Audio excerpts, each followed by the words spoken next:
Welcome to A Healthy Curiosity, the podcast that explores what it takes to be well in a busy world. With self-care strategies from Chinese medicine, functional medicine, Ayurveda, neuroscience, and beyond.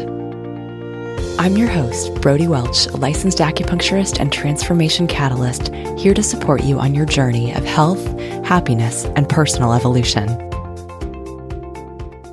Hello, and welcome to A Healthy Curiosity. Thank you so much for being here with me today. I wanted to share a pretty big personal win, as well as a very raw personal story that happens to highlight some of the best tips I know on how to change a habit and make it stick. This episode is for you if there's something that you would really like to be making time for that somehow keeps getting pushed to the back burner. Whether it is publishing that research you've been sitting on for years, getting rid of the clutter, doing your self-care stuff like stretching, meditating, exercising, or cooking healthy food on a regular basis, or maybe a new hobby like learning an instrument. A lot of what I'm going to share are tried and true techniques rooted in behavioral science that I've used successfully with hundreds of clients and patients. And I've talked about habit change on plenty of other episodes, like the one with New York Times bestselling author of Atomic Habits, James Clear, and the brain science episode with Dr. Kyra Bobinet. Both of those are great resources.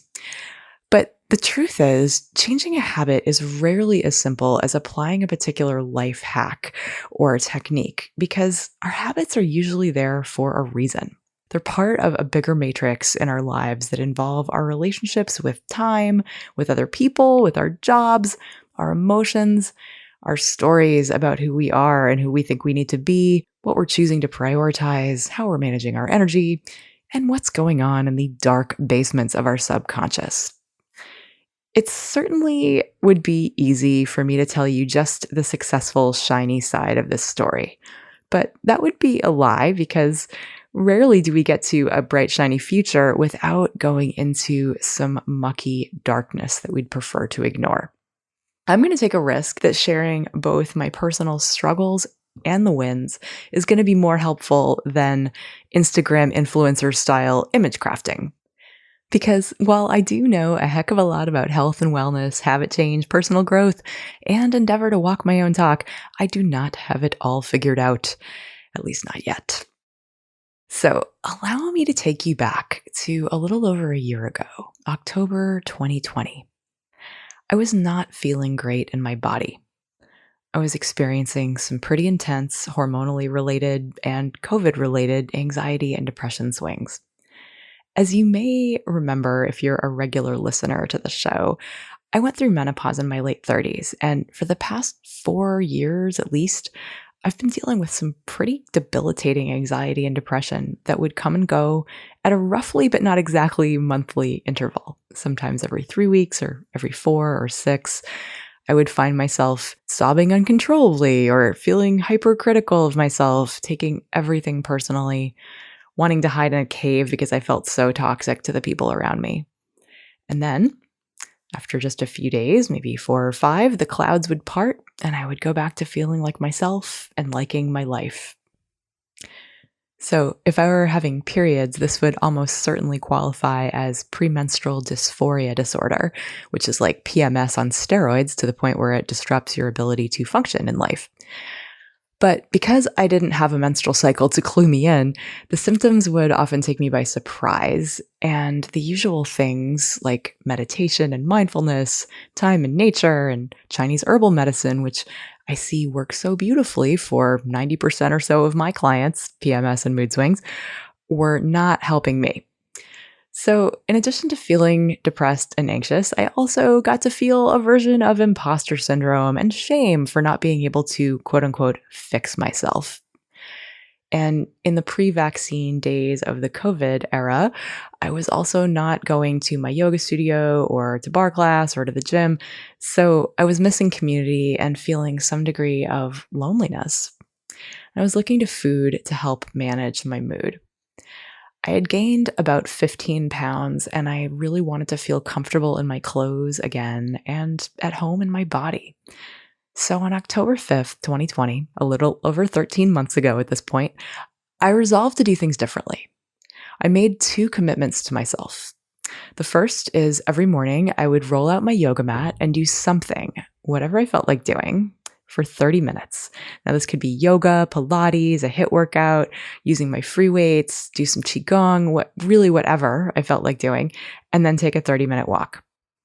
Now, I picked this goal because exercise is pretty vital for my emotional and mental health, and because I wanted to feel more at home in my body. And I knew that even if I were carrying more weight than I would like, I knew that I would be feeling stronger and get some sort of a positive body sense and some endorphins if I started my day with exercise.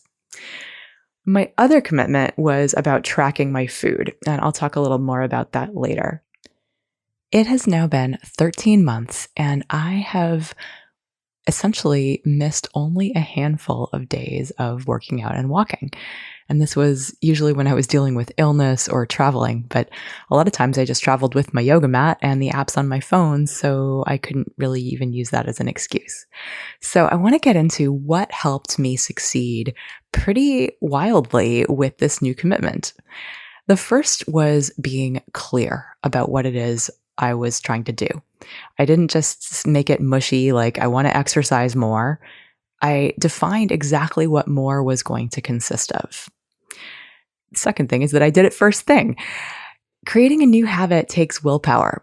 And so if I was trying to do this new thing at the end of my day when I was likely to be tired, I'm sure it would have been way easier to blow it off. After a hard day at work, I would often bail on going to the gym, even when it was a rock solid part of my pre-pandemic life. So the fact that I was doing this first thing in the morning made it easier to have the willpower to actually do it. The third thing is I eliminated friction by prepping the space. Friction basically being anything that would be slowing me down from my new habit. So I moved my free weights, my yoga block, my Pilates ball into the living room. And so it was right there, easily accessible and within eyesight. My yoga mat pretty much always has lived in a very accessible hall closet. And I also moved the apps on my phone to the front page of my home screen. I like using the Glow app for yoga and Active for weights and core and body weight HIIT workouts. So I put them where I could easily find them. The next thing I did was I stacked this habit. I gave it a place in my morning routine. There is a tried and true principle known as habit stacking, that we are more likely to do a behavior if it has a reliable cue and is basically hung onto something that is already happening automatically. An easy example of this would be probably how you get ready in the morning. You don't think to yourself, oh, I take a shower and what happens next? Oh, I brush my teeth and then I put my contact lenses in. And then it's like, it's all one behavior called getting ready in the morning. So what I wanted to do was basically create that for myself because our brains like the efficiency of autopilot. So this is again why it takes energy to create a new habit is you're laying the groundwork in your brain. So for me, I gave myself a reliable cue, which was finishing my morning beverage, which is usually coffee. So as soon as I finished my coffee, I would roll out my yoga mat. And the days that I disrupted and like deviated from this routine to go to my computer to just do this one thing were the days that I really felt that undertow, the gravitational pull of obligations intruding and threatening to undermine my new habit. So I just learned pretty quickly I can't do that. I had to just make it consistent. As soon as I have coffee, as soon as I'm done, mat gets rolled out and I do whatever my body wants me to do. I also had a system of accountability. In this case, I was recording my workouts in my phone, in my Fitbit app. There are plenty of others out there like MyFitnessPal, a check mark on your calendar, or knowing that you'll have to tell someone else like your coach or your accountability buddy. So accountability is a huge piece. Another strategy I used was to make it modular. My initial commitment actually wasn't to exercise every day. It was to do it 6 out of 7 days a week because I didn't want to set myself up for failure. And inevitably, there's something in life that can derail us. But because I really like exercise, it really helps my mood, my energy, generally gets me feeling ready for the day. It was really easy for me to do 7 out of 7 days. But I was conscious of the fact that I was exceeding a goal. not striving for perfection. Because when we set a goal that's actually too big and too ambitious, it can come back to bite us because if we miss it, then it's like we're reinforcing that voice that says, see, it's just too hard. You'll never be able to do it. And the other piece of making it modular is that not all of my days are the same. There are some days when I'm seeing a lot of patients and coaching clients, and I don't have as much time as other days that tend to start later. So as long as I hit my 30 minutes, I was good. But if I had 45 minutes, I could take it. And oftentimes I did. I also made it fun.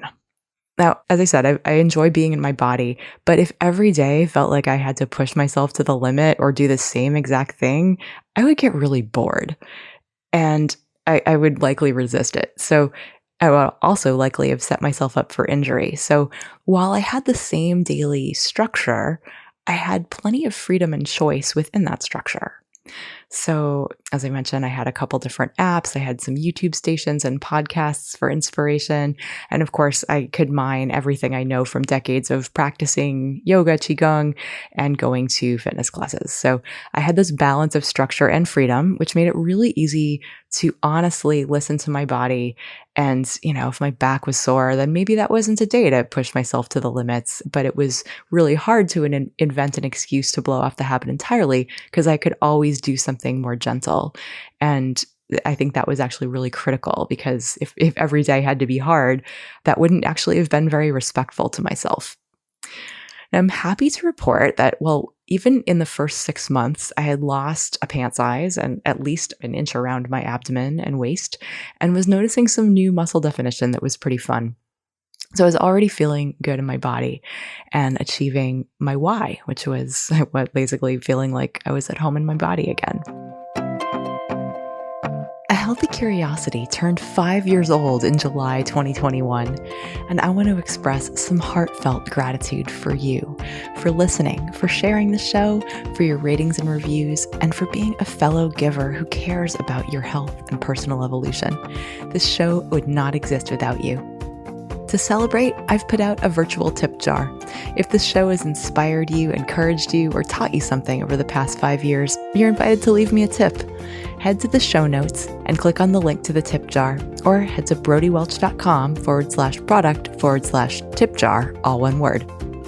Your gratitude made visible will totally make my day. Now back to the show.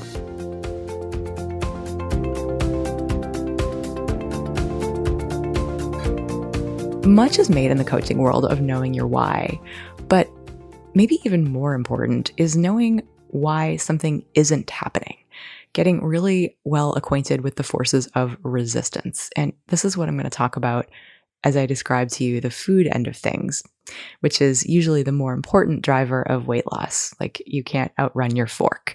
So if your goal is to lose weight and to feel more comfortable and right-sized in your body, it is generally a good idea to tackle the food issue before the exercise issue. And now I've had the healthy eating thing down for a very long time. But while I've been really consistent at making myself wonderfully nourishing meals, I was also pretty regularly consuming more food than my body needed, using eating out or getting takeout really from restaurants as a treat, and maybe having a few too many healthy-ish treats, just wanting to feel better. And really, who doesn't want to feel better? So many of us were already running pretty hot and in high gear with jobs and kids and partners and aging parents and transitions and whatever before we were faced with a global pandemic and the impending collapse of democracy and the climate crisis worsening and the backlash against voting rights, women's rights, LGBTQ rights, etc. And of course, there was my hormonally driven anxiety and depression swings that would come and go they had a life of their own according to this regular but not predictable, invisible cycle. So I knew I was using food to inflate my mood, but what exactly it was doing beyond that wasn't totally clear to me. So my commitment around food involved tracking everything I put into my mouth and, more importantly, how much. Now, usually I am not at all a fan of calorie counting because, as we all know, not all calories are created equal. 100 calories of cashews is going to be processed very differently than 100 calories of soda or 100 calories of an apple, with very different effects on energy, cravings, satisfaction, blood sugar stability, and on and on. But I was drawn to tracking this time around because I wanted to gain some objectivity. I wanted to get crystal clear on how much I was putting into my body and of what and when, as opposed to how much I really needed. We can't change what we're not aware of, and what gets measured changes. So, tracking allowed me to make sure I was eating enough, but not too much. And in the not overeating, I was able to get clearer on not only the feelings, which were not fun, but more importantly, the story that I was running. Life felt heavy. I was able to acknowledge and access that I too was struggling with the added stress and isolation that was affecting all my patients and clients and friends and family members and probably everyone to some extent. This is the common humanity aspect of self-compassion practice, as Kristen Neff teaches it. I was needing to recognize that I too am a person like everyone else on the planet, and that I needed to access compassion for myself around things feeling hard, because essentially that would be applying the same standard to myself that I would want any of my friends or clients to apply to themselves. So, not overextending for me meant focusing on my patients in clinic, my one on one coaching clients, my family, and myself, and not running my signature group habit change program, Level Up Your Life, not podcasting every week, just really scaling back.